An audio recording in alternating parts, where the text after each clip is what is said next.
नमस्कार मित्रों, स्वागत करती हूँ आप सभी का। आज के इस विशेषांक में हम जानेंगे भाद्रपद मास के यानी भादव मास के गणेश चतुर्थी के व्रत के बारे में। ये व्रत का संकल्प कैसे करना है, व्रत को करना कैसे है, इस व्रत को किसके निमित्त किया जाता है, इस व्रत को करने से क्या फ़ायदा है, इस व्रत में हम क्या चीज़ें खा सकते हैं, अगर पीरियड्स है तो हम इस व्रत को कैसे करेंगे। साथ ही साथ एक और महत्वपूर्ण प्रश्न कि प्रेगनेंसी के दौरान इस व्रत को करना है या नहीं करना है। तो आपके सभी महत्वपूर्ण प्रश्न और आज का ये वीडियो उम्मीद करती हूँ मेरे द्वारा दी गई जानकारी आप सभी के लिए यूज़फुल होगी।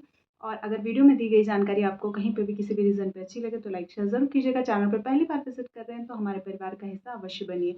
तो देखिए, आज की इस वीडियो में जो सबसे महत्वपूर्ण प्रश्न आता है वो बहुला चौथ का, या बहुला मतलब गाय और बछड़े की पूजा की जाती है गणेश भगवान के साथ। और साथ ही साथ ये गणेश चौथ का व्रत जो है महिलाएं अपने पुत्र की दीर्घायु के लिए, जो पुत्रवती महिलाएं हैं वो लोग इस व्रत को करती हैं। ठीक है। तो सबसे पहला प्रश्न आता है कि दीदी मेरी बेटी है तो क्या मैं इस व्रत को कर सकती हूँ? तो बिल्कुल कर सकते हैं। संतान के लिए व्रत किया जा सकता है, संतान की पढ़ाई के लिए, संतान की कोई भी हेल्थ इश्यू है उसके लिए, किसी भी कारण से आप इस व्रत को कर सकते हैं। अब कुछ लोगों का ये भी प्रश्न होता है कि अगर मेरी संतान नहीं है तो क्या इस व्रत को कर सकते हैं? तो देखिए, आप व्रत को कर सकते हैं, लेकिन इसमें क्या है कि पूजा आप मत कीजिएगा। आप मान लीजिएगा कि मतलब उसमें माना जाता है कि मान लीजिएगा कि ऐसे संकल्प किया जाता है कि मुझे पुत्र प्रदान करें गणेश भगवान और माता गौरी, तो उसके बाद हम इस विधि से अच्छे से इस व्रत को करेंगे। ठीक है। अब जो नेक्स्ट प्रश्न आता है वो ये आता है कि क्या कुंवारी लड़कियां भी इस व्रत को कर सकती हैं? तो बिल्कुल, कुंवारी लड़कियां भी बहुला चौथ का व्रत करती हैं अपने बहनों के लिए और भाइयों के लिए जिनका मंगल खराब होता है, उनको भी ये सजेस्ट किया जाता है कि आप बहुला चौथ यानी गणेश चौथ का व्रत करें। तो आप अपने यहाँ का देख लीजिएगा। ठीक है। आप अपने भाई के लिए भी कर सकते हैं और आप अपने पुत्र के लिए भी कर सकते हैं, संतान के लिए भी कर सकते हैं। दोनों ही कंडीशन में ये व्रत रखा जाता है। ठीक है। लेकिन अगर पुत्र होता है तो पुत्र के लिए ही किया जाता है। अब सबसे महत्वपूर्ण बात ये होती है कि जैसे कि इस व्रत को कब करना है। तो देखिए, हमारा जो 9 अगस्त था उस दिन पूर्णिमा तिथि थी। 8 और 9 दोनों मिक्स करके पूर्णिमा तिथि थी। और इसी क्रम में मैं आपको बता दूं कि मान लीजिए आज जैसे आज मैं ये वीडियो अपलोड कर रही हूँ तो 11 आज जो है आपको लहसुन प्याज इत्यादि का सेवन नहीं करना है। आज जो है आपको पूरा ब्रह्मचर्य का पालन करना है आज और कल के दिन। और उसके बाद बाल धो के साफ शुद्ध होके आपको स्नान करना है। ठीक है। उसके बाद ही आप कल व्रत करेंगे। ठीक है। वैसे कल भी बाल धोना होता है और उसमें कोई समस्या नहीं। बहुत से लोगों का ये प्रश्न था कि मंगलवार है तो हम बाल धो सकते हैं, क्योंकि बहुत से लोग बाल से ही मतलब हमारे यहाँ पर ये कल्चर है कि बाल से ही पकड़ के जो चंद्र देवता होते हैं और जो गणेश भगवान की चौकी लगी होती है उसके चारों तरफ हम परिक्रमा करते हैं। तो ये आप ध्यान दे लीजिएगा कि बाल आज भी आपको धोना है और कल भी आपको धोना ही धोना है। तो आप अपने यहाँ का भी नियम देख सकते हैं कि आपके यहाँ का नियम क्या है और उस हिसाब से भी आप कर सकते हैं। उसके बाद बात आती है कि 11 और आज आप जो है पूरा प्रॉपर बाल धोएंगे, लहसुन प्याज का सेवन नहीं करेंगे, बैंगन इत्यादि का सेवन नहीं करेंगे और कल जो है आप प्रॉपर व्रत रहेंगे। ठीक है। नेक्स्ट जो बात आती है वो आती है कि कल आपको व्रत कब करना है। व्रत का देखिए, सुबह आपको संकल्प करना है अगर आप पहली बार उठा रहे हैं। वैसे तो हमारे यहाँ पर भाद्रपद मास का गणेश चौथ का ही व्रत संकल्प करके उठाया जाता है। अगर आपके यहाँ पर ये नहीं उठाया जाता हो, आपके यहाँ पर कोई और मतलब जनवरी वाला जो पौष मास का पड़ता है वो वाला व्रत उठाया जाता हो, तो आप उस व्रत से भी आप इस व्रत का संकल्प कर सकते हैं।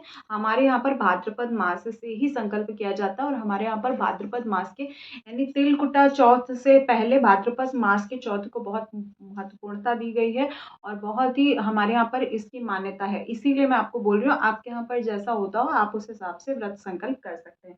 तो मॉर्निंग में आपको संकल्प करना है और आपको निराहार रहना है, कुछ खाना पीना नहीं है।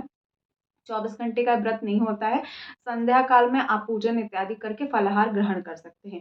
पूजा का समय नोट कर लीजिएगा। देखिए, प्रदोष काल में पूजन होती है, जो चौकी बैठती है भगवान की वो प्रदोष काल में बैठेगी। तो मैं पूजा का समय बता रही हूँ, 6:42 से रात को 8:13 तक पूजा का शुरू करने का मुहूर्त है। उसके बाद चंद्रोदय का मुहूर्त वैसे तो जगह जगह पर वैरी करेगा, लेकिन मैं कॉमन आपको बता दूं कि 8:49 में लगभग 9 बजे से थोड़ा इधर उधर आप देख लीजिएगा, चंद्रोदय का समय है। उसके बाद आप फलाहार ले सकते हैं। नमक वाली चीज़ नहीं खानी है, जैसे सेंधा नमक आपको नहीं खाना है।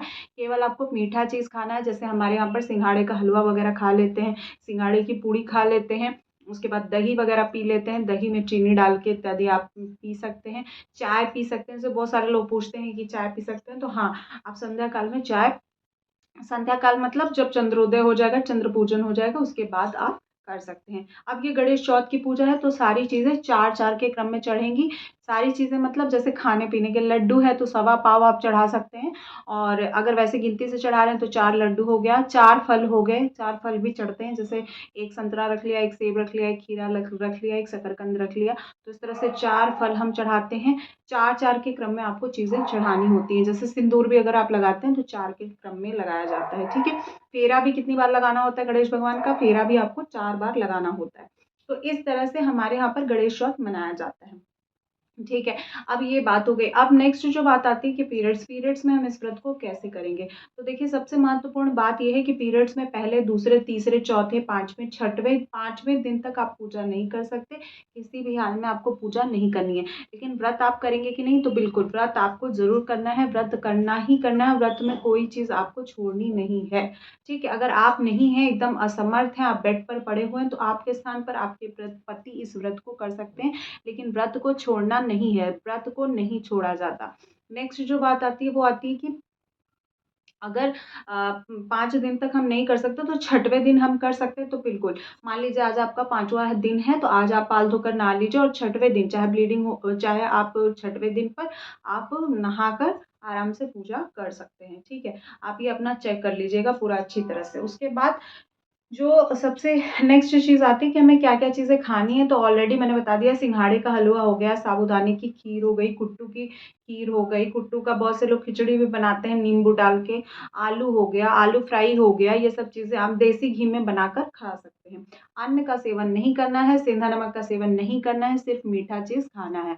अब बात आती है कि दवा हम खा सकते हैं कि नहीं? तो बिल्कुल आप दवा खा सकते हैं, जब संध्या में आप भोजन करेंगे, जो भी फलाहार इत्यादि लेंगे, तो वो आप उसके बाद आप भोजन करने के बाद आप जो है किसी भी प्रकार की मेडिसिन ले सकते हैं, कोई दिक्कत की बात नहीं है, ठीक है? किसी भी प्रकार का आप पीरियड्स में आप व्रत रहेंगे तो काउंट होगा कि नहीं काउंट होगा? देखिए, इतना काउंट वाउंट करने का आपको नहीं करना है। हर साल व्रत रखा जाता है तो आप व्रत रखिए, और आपको कोई चीज़ मन में नहीं ले आनी है। नेक्स्ट जो एक ये होता है कि बहुत से लोग उद्यापन करना चाहते हैं, तो देखिए अभी इस टाइम पे उद्यापन मत कीजिए।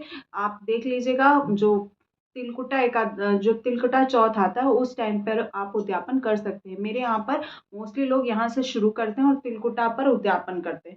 एक बार आप अपने यहाँ का कल्चर भी देख लीजिएगा, जगह-जगह पे चेंज भी होता है। अगर आपके यहाँ तिलकुटा का से उठाया जाता है, इससे बैठाया जाता है, तो आप ऐसे भी कर सकते हैं, और अगर उससे उठाकर इस पे बैठाया जाता है, तो आप ऐसे भी कर सकते हैं। गणेश चौथ का व्रत वैसे छोड़ा नहीं जाता, बैठाया नहीं जाता, बैठाया तभी जाता है जब घर में नई बहू आती है, और बहू जो है इस व्रत को उठाती है, तब हम गणेश चौथ के व्रत को छोड़ते हैं। तो आप देख लीजिएगा, या हमारी जगह पर हम बहुत बीमार हैं तो हमारी जगह पर हमारा बेटा भी रह सकता है, बेटी भी रह सकती है, ठीक है? इसमें कोई समस्या नहीं है। बेटी की विवाह हो गया है तो भी आप रखवा सकते हैं, उससे कोई समस्या नहीं है। आप उसको बुला के, उससे व्रत रखवा के पूजा करवा लीजिए। अगर आप असमर्थ हैं, बिल्कुल पूरी तरह से आपकी तबीयत नहीं सही है, तो इस तरह से आप करवा सकते हैं। उसके बाद जो पूजा होती है उसमें जो भी सुहाग की चीज़ें चढ़ाई होती है आपने, कुछ तो आप पंडित जी को दें, और अगर कुछ आपकी विवाहित बिटिया है या विवाहित आपकी ननद हैं तो आप उनको प्रसाद स्वरूप अवश्य दीजिए, क्योंकि ये व्रत तो वैसे मोस्टली बेटों के लिए रखा जाता है, लेकिन जो भी प्रसाद होता है, प्रसाद का कुछ अंश अपनी बेटियों को अवश्य देना चाहिए, चाहे आपकी ननद हो, चाहे आपकी बुआ हो, चाहे बुआ सास हो, चाहे आपकी बेटी हो, उनको सभी को प्रसाद अवश्य दीजिए। पूजन इत्यादि में जो आप, अगर आपके घर में कोई भी है तो आप उनको पूजन में ज़रूर स्थान दीजिए, और बेटों को तो उनके लिए तो पूजा ही होती है, तो जितनी बार आप चौथ का जब फेरा लगाएँगे तो उनसे भी फेरा लगवा सकते हैं, बच्चों से और बेटियों से। बेटा-बेटी आपको कुछ नहीं करना, आप दोनों को ही करवा सकते हैं, और बच्चों से आरती भी करवानी चाहिए, चंद्र देवता को जल भी दिलवाना चाहिए, इस तरह से आप करवा सकते हैं। तो ये थी आज की शॉर्ट वीडियो, जिसमें मैंने आप सभी को बहुला चौथ, गणेश चौथ के बारे में बहुत डिटेल जानकारी दी है। उम्मीद करती हूँ मेरे द्वारा दी गई जानकारी आप सभी के लिए हेल्पफुल होगी। अगर मन में कोई समस्या है तो कमेंट के माध्यम से पूछ सकते हैं। आप सभी के इतने प्यार के लिए बहुत सारी शुभकामनाएँ, और आप सभी को गणेश चतुर्थी की, बहुला चतुर्थी की बहुत ढेर सारी शुभकामनाएँ। आपके जीवन में इसी तरह सौम्यता बनी रहे, आप पुत्रवान रहें, और जिनकी पुत्रियाँ हैं तो वो उनके सभी स्वस्थ रहें और खूब हेल्दी रहें, ऐसी मनोकामना करती हूँ और मिलती हूँ इसी प्रकार की नेक्स्ट वीडियो में। तब तक के लिए नमस्कार।